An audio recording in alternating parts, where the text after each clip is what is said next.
Vamos aqui ao conto número 15 do livro Várias Histórias do Machado de Assis. O nome do conto é Viver.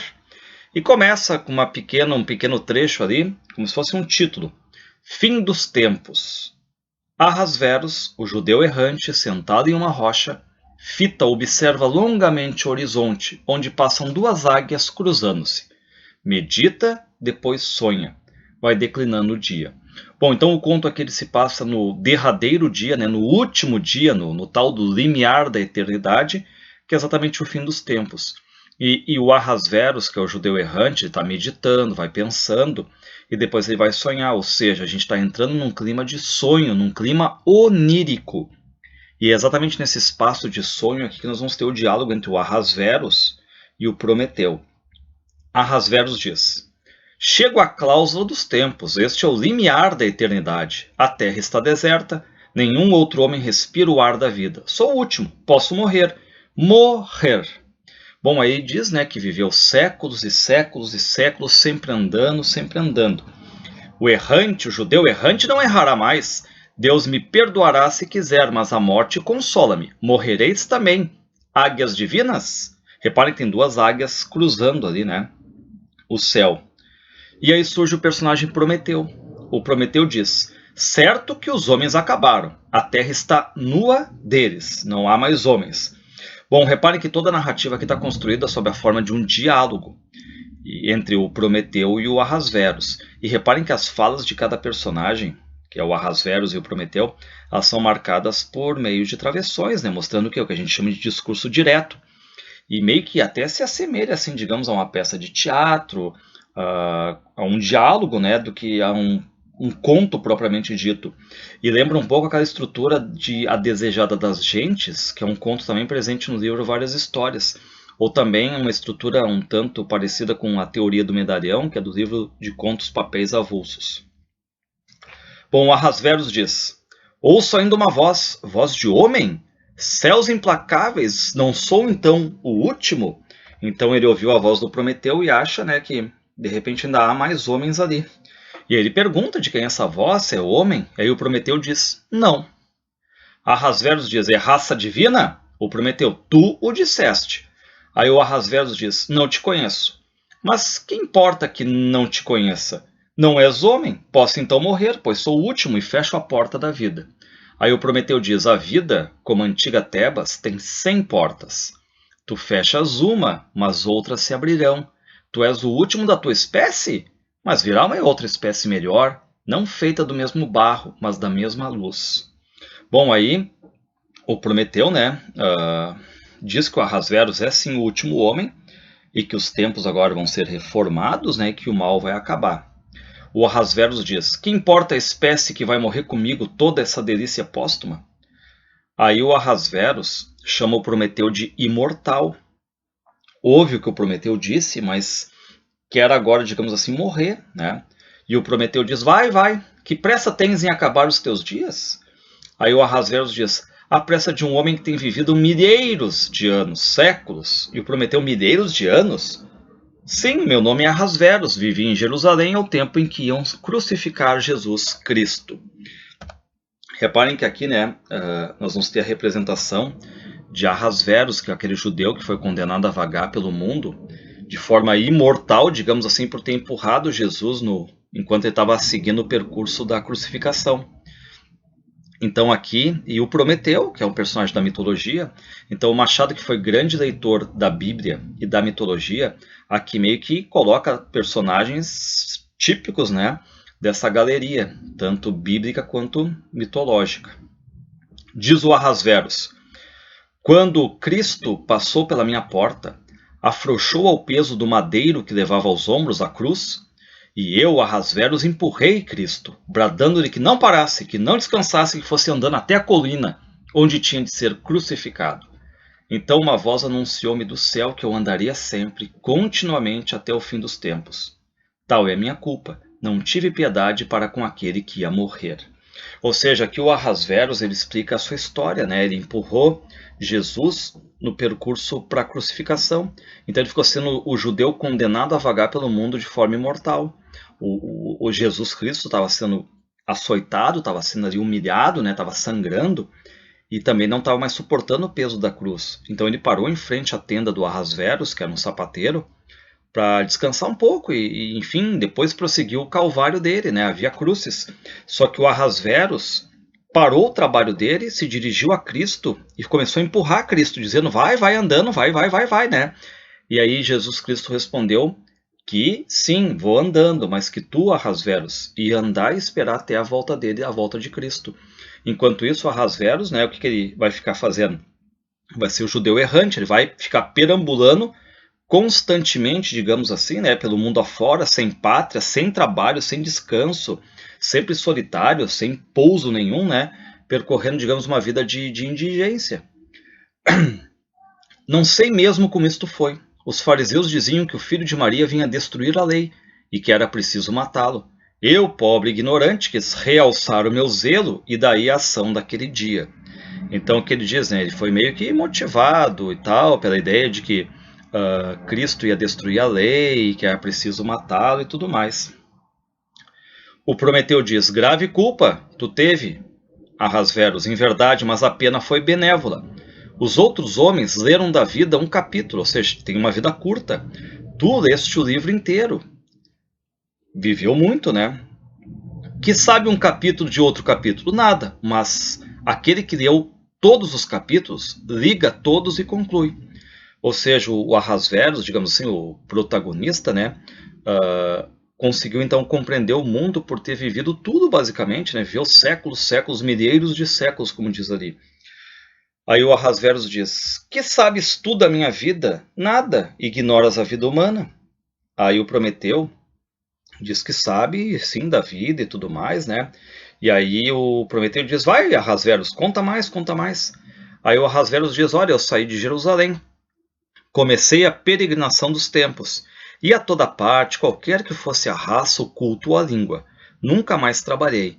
Cada manhã achava comigo a moeda do dia. Vede, cá está a última. Ide, que já não sois precisa. E ele atira a moeda ao longe.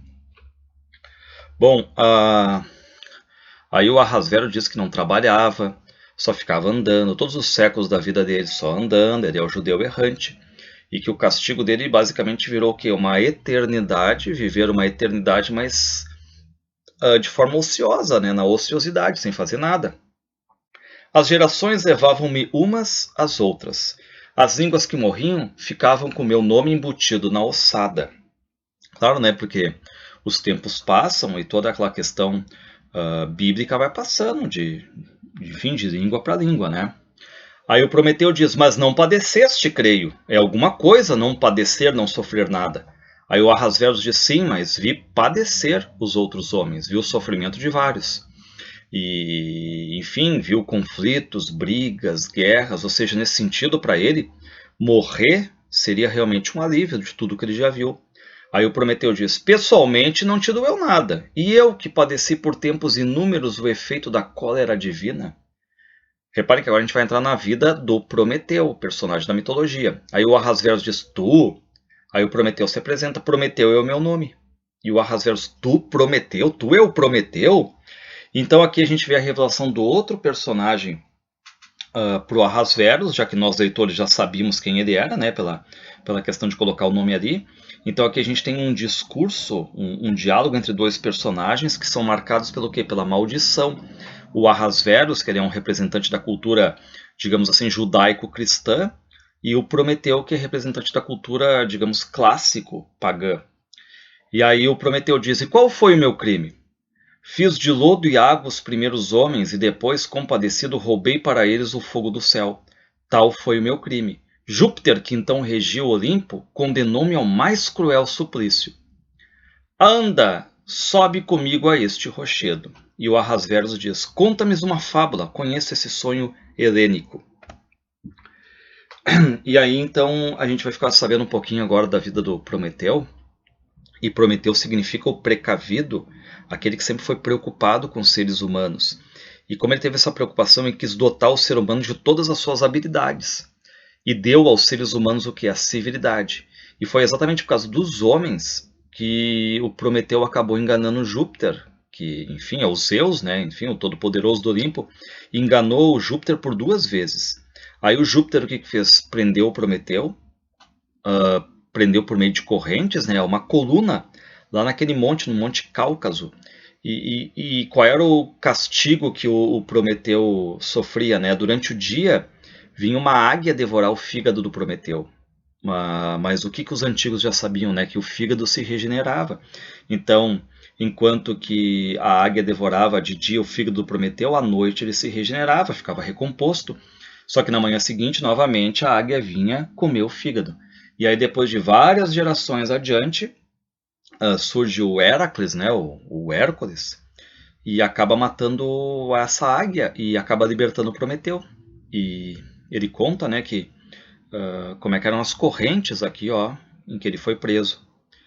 O Prometeu diz: as correntes eram de mão divina, fabricou-as Vulcano.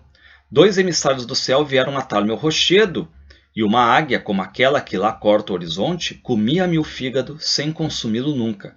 Durou isto tempos que não contei. Não podes imaginar este suplício. Repare então, né, que os dois aqui são marcados por terem maldição, digamos. E aí o Ahasverus diz: Moisés mentiu-me. Tu, Prometeu, criador dos primeiros homens? E o Prometeu diz: sim, esse foi meu crime. Então o Ahasverus fica surpreso pelo fato de saber que foi o Prometeu a causa original de tudo. Ou seja, ao criar a humanidade, o Prometeu também acabou criando todas as mazelas vindas, né, da humanidade. E o Ahasverus então acaba culpando o Prometeu, né, porque se não fosse o Prometeu, o Ahasverus não teria sofrido o que sofreu, tudo culpa do Prometeu. E aí as crenças agora, digamos assim, judaicas do Ahasverus meio que caem por terra. E aí o Ahasverus pergunta: tá, mas quem é que soltou as tuas correntes? Aí o Prometeu responde que foi o Hércules. Ahasverus diz: Hércules, vê se ele te presta igual serviço, agora que vai ser novamente agrilhoado. Ou seja, o Ahasverus está indignado e vai prender novamente o Prometeu à rocha. Aí o Ahasverus diz: o céu deu-te o primeiro castigo, agora a terra vai dar-te o segundo e derradeiro. Nem Hércules poderá mais romper estes ferros. Chamarei a águia e ela virá. Dir-lhe-ei que o derradeiro homem, ao partir da vida, deixa-lhe um regalo de deuses. Bom, e o Prometeu diz: esta não se extinguirá. Acaba, acaba. Ensina o bico adunco da águia como há de me devorar a entranha. Mas escuta, Ahasverus. Não escutes nada. Não podes entender-me. Ahasverus vai dizer, né? Não, fala. O Prometeu diz: o mundo passageiro não pode entender o mundo eterno, mas tu serás o elo entre eles. E o Ahasverus começa a ficar, enfim, né? Curioso, diz e tudo. Ou seja, aqui a gente tem agora o Prometeu que começa a enganar o Ahasverus. O Prometeu deixa se acorrentar, mas ele deixa claro que é o próprio judeu, o Ahasverus, que vai ser o seu futuro libertador. Será tipo o novo Hércules ali, né? E agora ele vai fazer um discurso, o Prometeu, um discurso todo que é marcado pela persuasão, por esse poder de convencimento, usando meio que uma linguagem bíblica. Olha o que o Prometeu diz: já te disse que uma nova raça povoará a terra, feita dos melhores espíritos da raça extinta. A multidão dos outros perecerá, vai sofrer. Nobre família, lúdica e poderosa, será a perfeita comunhão do divino com o humano. Outros serão os tempos, mas entre eles e estes, um elo é preciso. Uma ligação é precisa entre os novos tempos e os tempos antigos, né? E esse elo é tu, Ahasverus. E o Ahasverus se surpreende. Eu? O Prometeu: tu mesmo, tu eleito, tu, rei. Sim, Ahasverus, tu serás rei. O errante pousará, o desprezado dos homens governará os homens. E aí o Ahasverus acha que é um golpe. Começa a chamar o Prometeu de, digamos, de artificioso, mas o Prometeu segue dizendo, né, que o Ahasverus será rei, que o mundo novo precisa de uma tradição do mundo velho, certo? Ou seja, esse mundo novo que há de surgir precisa de uma tradição desse mundo que se acabou. E essa tradição, esse elo, essa ligação toda vai ser o Ahasverus. E o Ahasverus está curioso, ele quer saber mesmo se vai viver, se vai ter uma vida melhor. O que lembra o título, né? O que é o título? Viver. Então cria-se a curiosidade. No primeiro momento o Ahasverus está com o pé atrás, mas agora já está começando a acreditar nesse poder de convencimento do Prometeu.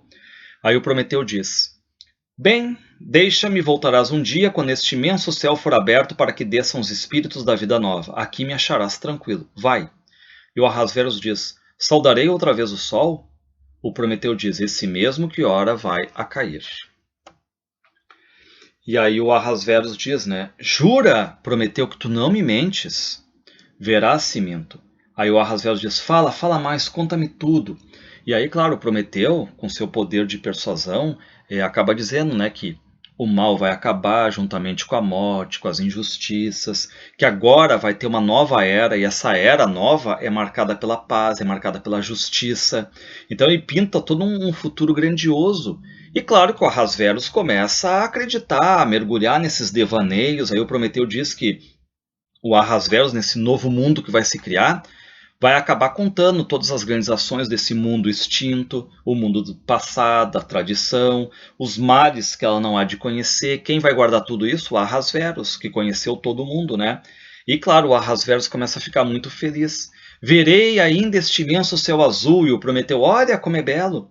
Reparem que o desejo de viver aqui do Ahasverus é impressionante, né? Porque antes morrer para ele era um alívio. Agora a situação vivida no, digamos, no seu devaneio, no seu sonho, vem assinalar aquilo que ele mais anseia agora, que é viver. Aí o Ahasverus diz, eia, fala mais, conta-me tudo, deixa-me desatar-te estas cadeias, Prometeu. E reparem, né, que vai fazendo isso aí realmente, né? Vai tirando de novo as correntes do Prometeu, como o Prometeu já tinha cantado a pedra.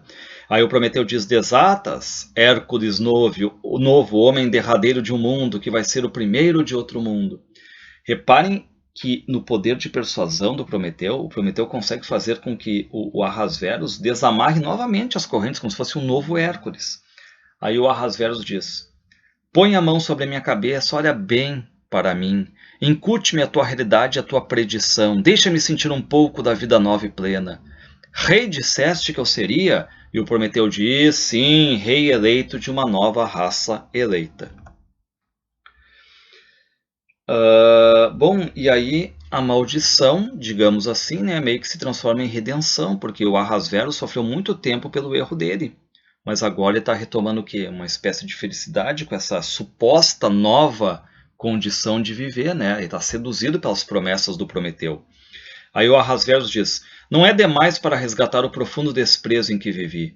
Onde uma vida cuspiu lama, outra vida porá uma auréola. Anda, fala mais. E o Ahasverus continua sonhando, e as duas águias do começo aproximam-se. Uma águia diz, ai deste último homem, está morrendo e ainda sonha com a vida. Reparem, né, aquela questão toda de viver. E a outra diz, nem ele a odiou tanto, senão porque amava muito. E aí surgem essas duas águias e nelas a ideia, né, de que o Ahasverus, ainda na morte, mostra um enorme apego a quê? À vida, ao viver. Então lembrar aqui que tanto o mito de Prometeu quanto a lenda de Ahasverus são revisitados pelo conto machadiano chamado Viver.